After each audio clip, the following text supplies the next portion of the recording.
San Antonio, you could walk into a brand new home, fall in love with it, and buy it that day. And most people think this is a safer bet than one of the older, 50 to 70-year-old homes that are in and around San Antonio. But is it really? Believe it or not, buying a brand new home could cost you just as much as buying an old house that needs tons of work. I've lived in San Antonio my entire life. I've helped hundreds of families just like you move here to San Antonio, and I know all the ins and outs about these specific things. And today we are going to talk about the comparisons between what is the good and bad about both older homes and newer homes, and which one you should be looking at if you're moving to San Antonio. Let's start with the older homes. Obviously, these homes have a lot more character than those newer homes, or most of the newer homes do. They're in more established neighborhoods, lots more trees, usually bigger lots, and in a vast majority of the cases, they are in locations that you just cannot build new construction homes in, and there's just not nearly the amount of development there. And especially if you were looking at working, closer to like downtown, more of the inner city, most of the homes that you're looking at are going to be, if you're looking at new homes, are going to be on the outskirts of town. So the distance is a lot farther compared to those older homes that are in those more established neighborhoods within a 5 to 10 minute drive of your office. And in a lot of these locations, especially like Chavano Park, Hollywood Park, Hill Country Village, that kind of north central San Antonio area, while the entire metro as a whole has kind of cooled off over the last few years and prices have dipped slightly, most of that has occurred in the areas with more new construction, and those areas that are more established have continued to appreciate and held their values very, very strongly over the years. Now flip that around later when we're talking about new builds and talk about appreciation when it comes to buying those brand new homes and why it may not be what you think it is. Another kind of hidden benefit of these older homes is looking at one of the biggest negatives of Texas, and that is the property taxes themselves. The property taxes here in Texas are no joke. I mean, everybody that I talk to has the biggest complaint about those property taxes. And if you're looking at getting a home inside the city limits of San Antonio, you're looking at about 2.3 to 2.4%. However, even though those tax rates are higher, those older homes, because of the way Texas works this, Texas is a non-disclosure state.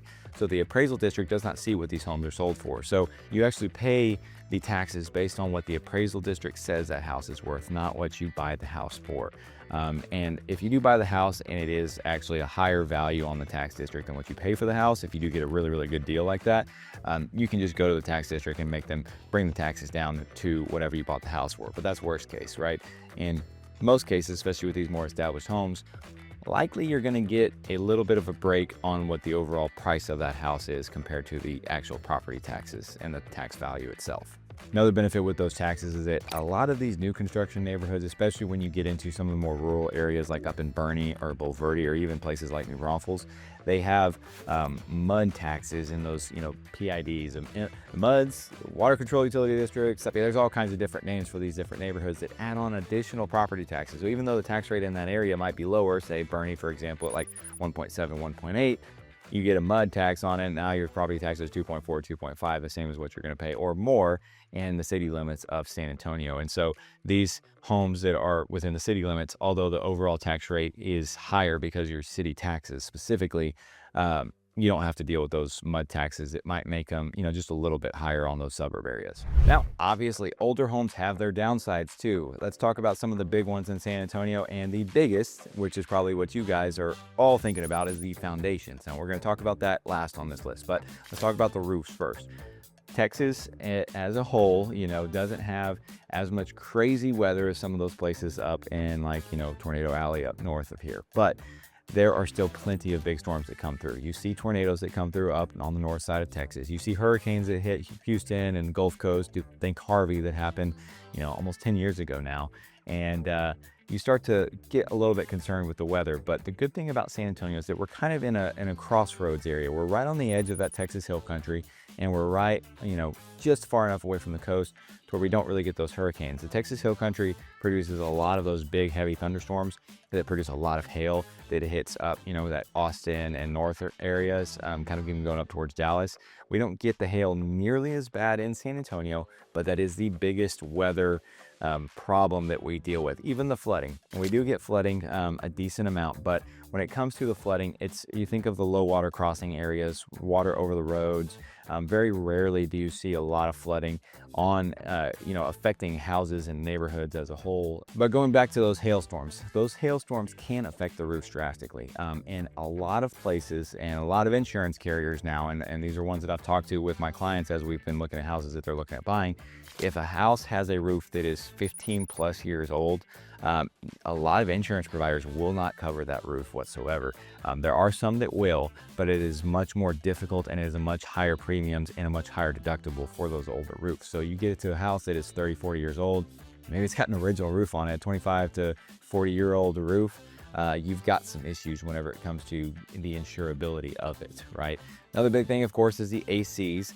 ACs around here, especially with the heat, they typically last, I would say anywhere between 10 to 15 years. You get a 15-year-old AC unit, AC system as a whole, you really should start expecting that thing to need to be replaced in the next 2 to 3 years max, if it even can get that long. Another thing when you're looking at the really, really old houses, right? San Antonio's water is really hard, okay? You've got lots of minerals in the water.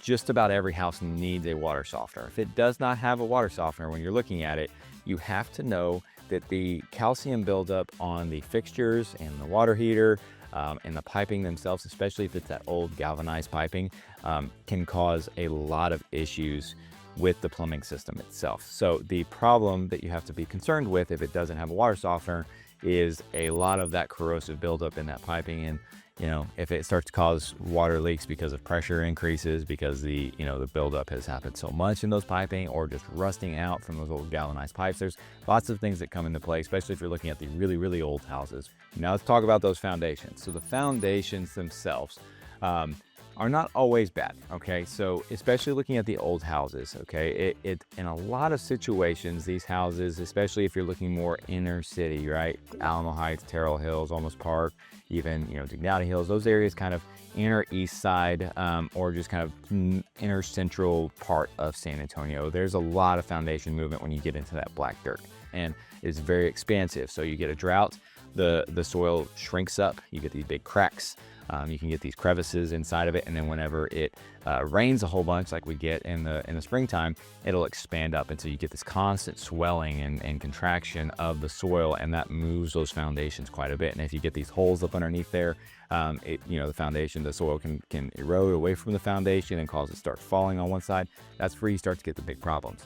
The older homes themselves, especially if you look in those areas like Alamo Heights and Terrell Hills, like I mentioned, that's a big problem in that area. If it's an old house, if it hasn't had foundation repair done, I would be very, very, very surprised. Most of the old houses in that area have actually already had foundation repairs. And as long as the repairs potentially either have a lifetime warranty or they're still holding up currently, and always get your foundation inspected, you get a structural engineer out there if you're really concerned about it. If there's major signs with it too. And again, me being in the construction industry before I got into real estate, these are things that myself and my team are very, very knowledgeable about and can talk you through each and every one of your potential options with each house that you're looking at. And while we're at it, while we're mentioning the team itself, my name's Michael McCall. I'm a real estate agent here in San Antonio, Texas, and I run the Life and SATX Home Group. We are a very small, close-knit group of individuals that work with clients just like yourself, whether you're looking at buying, selling, investing here in San Antonio. We would love to make a connection with you guys and just walk you through whatever the process is that you're looking at to really tailor make a situation for you and kind of talk through the best options for where you should be looking at in San Antonio, what areas you should be seeing. So whether you're looking at moving here in 2 days or 2 years, we would love to connect with you. Call, text, or email us anytime, days, nights, or weekends, and you can get on a Zoom call with us and meet with us face-to-face to talk over exactly what you're looking for. Again, whether you're looking at moving tomorrow or in the very near future. All right, now let's get into the new builds. Obviously, San Antonio is covered in new construction neighborhoods. In fact, San Antonio consistently ranks in the top 10 for the most new construction housing units for sale. When you look at the incentives that builders are offering all across the country, you have, just crazy interest rate incentives. You've got, all closing costs paid. Some builders just literally trying to pay you to buy these houses, right? They are just doing anything and everything they can to keep their inventory moving and keep the sales coming. And that is a big reason, honestly, as to why some of these prices in the market as a whole in San Antonio have come down. But when it comes to the overall deals that they're offering, the incentives for the interest rates are really the biggest kicker right now. I mean, if you look at the market rates right now, you're looking at anywhere between 6.25% to 6.5%, depending on what type of loan you're getting. You may be closer to 6% for those government VA, FHA loans, but on conventional loans, you may be close to that 6.5% rate. And if you compare that to what a builder is offering, some of these builders are offering fixed rate 4.5% rates on government loans, and for conventional 5% fixed rate for 30 years. Okay, there's lots of different things that each of these builders is doing. Some of them are just giving a flat dollar amount, which can be $35,000 to $50,000 that they're giving to you towards your closing costs, upgrades, interest rate buy downs, whatever it can get you. That's what they're offering. And just, I mean, be able to say, hey, I got a deal where the builder is giving me $50,000 to buy this house is pretty insane. And of course, it's not always just about the numbers itself. Some people are coming in paying cash, so they do want to get the lowest price. So that is a big deal. It's not just about the payment itself, but it's about the modern finishes. Some people just want to be in a house that nobody else has lived in. Some people want to be in neighborhoods with the amenities that these builders are offering. I mean, you look at, a place like Esperanza or Veramendi or Mayfair, you got just unreal amenities, lazy rivers, schools within the community. I mean, some of these things that the older communities just don't have the ability to offer. And going back to what we talked about with some of the negatives of the older stuff, all brand new things with warranties, okay? Now, the warranties do have kickers. Now, that most of the time, especially those 1 to 2 year warranties, whenever you're covering, the bumper to bumper, doorknob to doorknob stuff with all the cosmetic things that you can get covered, as far as like, okay, if the sheetrock is cracking, getting that patched up, making sure that the AC is working right, electrical, plumbing issues, any of those things that can happen in those first 2 years with the mechanical systems of the house, those things are typically covered. And then you've got the structural warranties for 10 years in most cases. Now, the 10-year warranties, what I always want to caveat that with is that if you have issues with your house settling, okay, and you feel like it should be something that's covered under the warranty, the builder's going to send their own engineer out there, their own warranty company out there to take a look at it. And there is very, very strict requirements as to what constitutes a failure on that slabs and that foundations, the way it's supposed to work. A lot of times it's not just, okay, I see some cracked tiles, I see some cracking in the sheetrock. It has to meet these standards for a failure of the system itself that they have dictated in their warranties, okay? So it's not just as simple as, all right, I've got some cracked tiles, I know my foundation is cracked, I need you to fix this. It's not that simple. So you got to make sure you're reading between the fine lines and paying attention to that, because it really takes a big failure on the foundation or the structural part of the house to really constitute them actually covering something. So always keep that in the back of your mind. But now, before you fall in love with one of these shiny brand new homes, whether it's the D.R. Horton house that is a super good deal, or the Perry home, Highland home that you can get the super large 4,000, 5,000 square foot modern luxury masterpiece on an acre, let's talk about the negatives. A lot of the new construction, because it needs a place to be built, is on the outskirts of San Antonio. So if you're having to commute into the city for work, you're going to be driving a little bit farther if you're living in some of these new construction neighborhoods. Not only that, a lot of these new construction neighborhoods, especially if you look out on the far west side or even over in like New Braunfels, are in areas, because they're growing so fast and so large, so quickly, traffic is very, very congested. So it's going to make those drives even longer, even though the distance may not seem as far. You also have the possibility of the mud tax. So you may look at these outskirt areas and be like, yeah, I'm outside of city limits, I don't have to pay those city taxes. You have a mud tax, you have a water control improvement district, you've got all kinds of different things that could increase the property taxes for that neighborhood and go from a 1.5 to about 2.3, 2.4%. So it is a huge difference in those areas compared to the areas that don't have those mud taxes or those special improvement districts in those suburb areas. The last big negative that I want to mention is one that I think a lot of people may pay attention to, and a lot of people definitely talk about it, especially when you're looking at the comments on videos like this. But it is a simple fact that they don't build them like they used to, right? These newer homes are built specifically to make the minimum of the code requirements, okay? Especially if you're looking at development neighborhoods and especially at the lower price points. The only way that these builders can build houses at these lower price points is to not necessarily cut corners, but that is part of it that they do. It is actually to specifically build the bare minimum house to make it a house that they're willing to sell. There's homes in San Antonio that are in that $100,000 price point, $100,000 to $130,000 price point. I mean, you're talking the bare minimum on everything. No garage door openers. A lot of them don't even have garages. 8-foot ceilings. You've got, you know, very bare minimum as far as bathrooms go, one sink, smaller closets, carpet everywhere in a lot of cases. I mean, there's just a lot of things when you look at these lower price points that you do have to sacrifice to be able to buy a house in those price points. And this also leads into what I would consider is probably the worst thing that buying a new build house can cause any person out there. It is that unknown situation. You may move into this house expecting to be there for 5 to 10 years. This is a longer play. You're loving the interest rate that you're getting. You're loving that it's a brand new house. You've lived in a house, just talking through a situation potentially here. 1 to 2 years away from now, something happens, you get laid off at work, you get transferred, you get an unbelievable job opportunity that you can't turn down. Something happens with family, you need to move away and go be closer to where the family's at. Any of these number of things can happen at any point in time, and you have no idea of when it could happen. But if you are trying to sell a new construction home, let's just take a day one example. Buy that house, you get the keys, you turn around and put a for sale sign in that yard that next day. You bought this house for $350,000, $400,000. Let's just use $400,000 as a round number. That house is now able to be sold for probably $350,000. You're immediately $50,000 equity underwater, and that doesn't even count all the closing costs that come with selling a house, right? You could lose a lot of money if you try to buy a brand new house and immediately have to sell it. Now, unless you put a good chunk of money down, you have a good amount of equity built into it, those homes that you're buying, especially for first-time home buyers, as a VA loan, 0% down, or FHA loan with bare minimum down, can be a big negative if you try to sell it in 2 or 3 years. If you're in that house for 5+ years, a little bit better off. You want to be in that neighborhood whenever the builders aren't trying to compete with you anymore. There's a very big problem with people that are trying to sell houses as resales in neighborhoods where the builder is still selling a ton of homes, because people are just going to go get a new construction house. They're going to have a lower payment.